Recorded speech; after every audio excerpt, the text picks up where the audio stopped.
Que Bobagem é o nome do livro em que Natália Pasternak e o marido, o jornalista Carlos Orsi, definem como pseudociência temas que vão da astrologia à homeopatia, da psicanálise à acupuntura, de dietas malucas a discos voadores. A microbiologista é entrevistada deste sábado.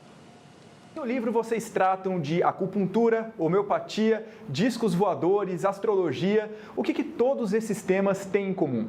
Todos esses temas se fingem de ciência, eles usam a credibilidade da ciência para se vender para o público. Então, por isso que a gente chama eles de pseudociências, porque eles não têm uma base científica, mas eles querem a credibilidade da ciência. Porque muitas vezes elas parecem inofensivas. Às vezes alguém pensa, mas qual é o mal de acreditar em astrologia ou mesmo em ETs? E isso pode acabar fazendo com que a pessoa tome decisões na vida dela que colocam o bolso em risco, que colocam a saúde em risco. Então, não são inofensivas e precisam ser expostas como o que elas são, pseudociências. E por que esses temas, astrologia, homeopatia, eles têm tanto apelo na nossa sociedade? Por que tanta gente acredita neles? Muitas dessas pseudociências, elas constroem ligações históricas e emocionais com diferentes populações.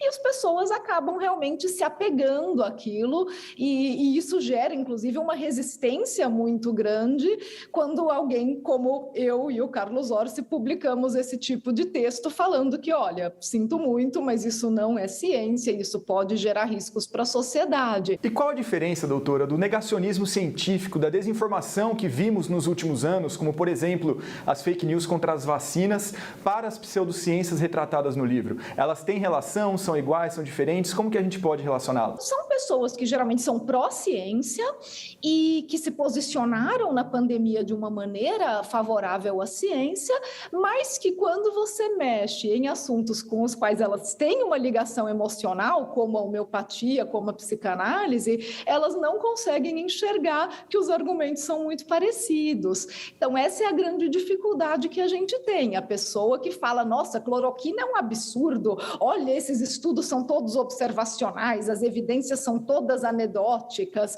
E daí a gente fala, mas a homeopatia é igual. E a pessoa fala, não, homeopatia não, porque ela tem uma ligação emocional. Você acha que a divulgação científica, o trabalho do divulgador científico acabou sendo tomado muito tempo para o combate à pseudociência, às fake news recentemente? Ou já esse o cerne do trabalho da divulgação científica? Você acha que estamos perdendo tempo ou é isso mesmo que é esperado? Essas práticas, elas ainda são muito populares, então sempre vai ter gente que vai estar ouvindo aquilo pela primeira vez.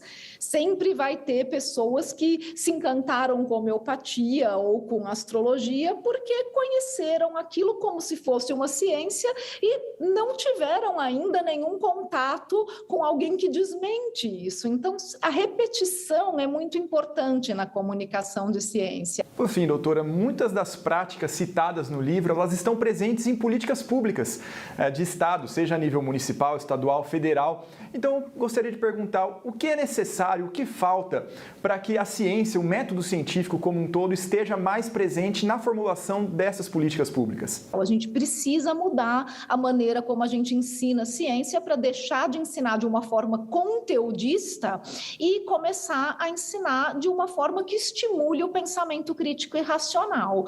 E a gente precisa também pressionar governo e parlamento, legislativo, para que as políticas públicas sejam baseadas em evidência científica e não em achismo e ideologia.